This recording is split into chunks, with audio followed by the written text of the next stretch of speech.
मित्रांनो नमस्कार, मी सुरेश गुटे ग्रामीणवाडी या चॅनलवर आपलं मनपूर्वक स्वागत करतो. मित्रांनो आज आपण आलोय, गाव कोणते आहे? कुकडोळी.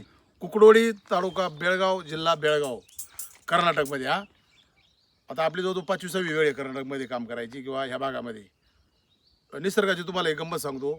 जसं तुम्ही महाराष्ट्र क्रॉस करणार त्यावेळेस जशी बॉर्डर क्रॉस होते त्याच्यानंतर 2-4 किलोमीटरच्या अंतरानंतर पूर्ण भूगर्भाची रचना, भूगर्भाचं पद्धत, निसर्गाची पद्धत सगळी चेंजिंग असते.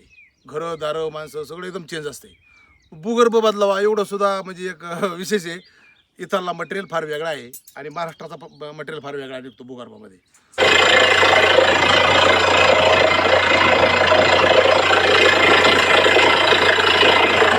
तर चला आज आपण आहेत कुकडोली ना. कुकडोळी. ह्या दादांचा एक पॉईंट आहे आणि त्यांच्या सासऱ्यांचा एक पॉईंट आहे. दोघांची 2 पॉईंट झालेले आहेत आणि इथलं पाणी फार उंचीवर आहे. हा थोडा म्हणजे मृदेचाच भाग आहे. म्हणजे माती इथं खूप चांगल्या प्रकारची आहे. डोंगराळ भागही वाटत नाही पण चढ उताराचा भाग आहे. म्हणजे बऱ्यापैकी सर्रास ऊसाचं पीक किंवा भाजीपाल्याचं पीक इथं घेतलं जातं. पाणी फार तर फार या आकाराचे सर्वांना आहेत है ना. 1 इंचाच्या समथिंग. आता मी भरपूर व्हिडिओमध्ये सांगतो या जगामध्ये पाणीच जर सापडत नसेल तर तुम्ही त्या पाणी शोधकाला विचारता किती इंच पाणी लागेल. मला असं म्हणायचं आहे भूगर्भ आहे. एखादी लाईन ड्रॉप जर गेली तो पानाडीमध्ये असतो 5 इंच लागेल. आता कुठून कळालं 5 इंच लागेल. मला असं वाटतंय तुमच्या शोधामध्ये तुम्ही ज्या विहिरीच्या लाईनवर वगैरे चेक करून त्या तारा फिरलेल्या असतात त्याचे संकेत लावून समथिंग समाधानकारक पाणी लागेल असं जर सांगितलं तर मला वाटतं शेतकऱ्याला जाता तो त्रास होणार नाही. कारण पाणी शोधक सांगतो बाबा 5 इंच लागेल 4 इंच लागेल आणि मग ते पाणी लागतं फार कमी किंवा लागतच नाही. मग त्याच्यानंतर ती होणारी हॅरासमेंट ही शेतकऱ्याची किंवा पुढच्या आपल्या मित्राची किंवा आपल्या सबस्क्रायबरची असू शकते. मला असं वाटते पाणी शोधकाने किती इंच लागेल आणि शेतकऱ्याचा तो प्रश्नच नसावा. मला वाटतं तो प्रश्नच नाही आहे. मी त्यांच्या व्हिडिओमध्ये सांगितलं, भरपूर व्हिडिओमध्ये सांगितलं. इंचामध्ये ते का सवय लागून गेली किती इंच लागेल. त्याला हे विचारा की पाणी लागेल का बा आणि समाधानकारक आहे का. ओके, समाधान मानलं तर तुम्हाला नक्की समाधान मिळणार आहे की नाही. दादा काही सांगायचं आहे कन्नडमध्ये सांगा थोडं. चला जाऊ द्या. ನಮಸ್ಕಾರ ಎಲ್ಲರಿಗೂ. ನಮ್ದು ಸುರೇಶ್ ಗುಟೆ ಸರ್ ಅವ್ರಿಗೆ ನಾವು 3 ವರ್ಷಗಳಿಂದ ಇದನ್ನು ವೇಟ್ ಮಾಡ್ತಾ ಇದ್ವಿ. ಇವತ್ತು ಬಂದಿದ್ದಾರೆ ಅವರು. 2 ಪಾಯಿಂಟ್ ಕೊಟ್ಟಿದ್ದಾರೆ. ಒಂದು ನಮ್ಮ ಮಾವನವ್ರ ಹೊಲದಲ್ಲಿ ಮತ್ತು ನಮ್ಮ ಹೊಲದಲ್ಲಿ ಸಮಾಧಾನವಾದ ನೀರು ಸಿಗ್ತದೆ ಅಂತ ಹೇಳಿದಾರು. ನೋಡ್ಬೇಕಾದೆ ಸರ್.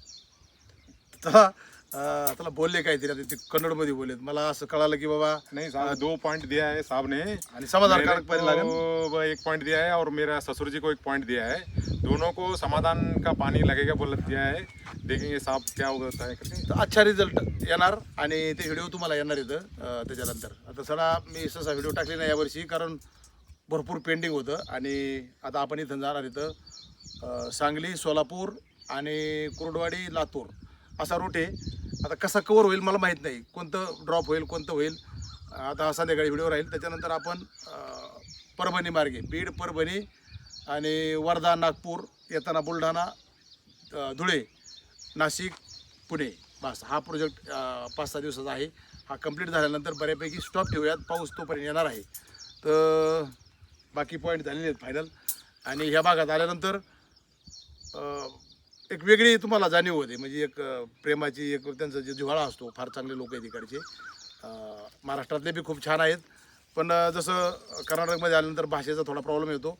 आता यांना मराठी येते पण फार कमी प्रमाणात. बाकीच्या यांच्या पाहुण्यांना कोणालाही मराठी येत नाही. हे नोकरीला आहेत बेळगावमध्ये त्याच्यामुळे त्यांना हिंदी आणि मराठी थोडं आहे माहीत. तर चला फार काही भाषेचा प्रॉब्लेम नसतो. तुमच्या भावना जुळल्या, तुमचं मन जुळलं की मला वाटतं त्या गोष्टी सहज तुम्हाला समजतात आहे की नाही. तसं मला भरपूर वेळा कर्नाटकमध्ये म्हणजे संबंध आला. आमची भाषा त्यांची भाषा बऱ्यापैकी मेळ खात नाही. कन्नड असते, आपली मराठी असते, तरी पण एकमेकाच्या गोष्टी एकमेकाला समजतात आणि दोघांचंही म्हणजे समाधान होतं त्या गोष्टीचं की बाबा मी आलो त्यांना ते पाणी शोधून दिलं किंवा त्यांनी प्रयोग केले पण त्यांना त्याच्यात अपयश आलं. त्यांना जवळजवळ 1-2 पॉईंटला धनका बसला. कारण होतं काय माहिती का, बऱ्याच वेळा ज्या गोष्टी सांगितल्यात मोकळी लाईन चेक कशी करायची किंवा फॉल्टी लाईन चेक कशी करायची ती जर नाही केली तर मला वाटते बऱ्यापैकी पॉईंट फेल झाण्याचे चान्सेस आहेत. कारण या तारावरती फक्त तारा फिरल्या म्हणून पॉईंट किंवा नारळ उचलला म्हणून पॉईंट नाही काढायचा. सगळ्यात महत्त्वाचं असते त्याच्यानंतर तुम्ही पुढची प्रोसेस काय करता ज्यावेळेस पॉईंट फायनल होतो त्यावेळेस. तर त्या लाईन कोरड्या असतील मोकळ्या असतील तर तुम्हाला ते ओळखता आले पाहिजे. दुसरी गोष्ट काल आपण 8 दिवसापूर्वी विहिरीचा पॉईंट दिला होता आष्टीमध्ये. एक सर येतं तर त्यांची मोटर 5.5 तास चालते दिवसभर, आपलं रात्री म्हणजे रातभर पाणी साठल्यानंतर, आणि दिवसभर अजून काम चालू आहे. 40 फूट काम झालेलं आहे. ती विहीर आम्ही सांगितलं होतं 4.5-5 तासाच्या वर चालेल, पण ती ज्यावेळेस काम पूर्ण होईल त्यावेळेस 5ची मोटर 8 तास चालून पाणी उरणार आहे, त्याच्यामध्ये शिल्लक राहणार आहे. तर चला, विहिरीचे प्रोजेक्ट आपण पुढच्या वर्षी करतोय, त्याचा व्हिडिओ तुम्हाला येईल.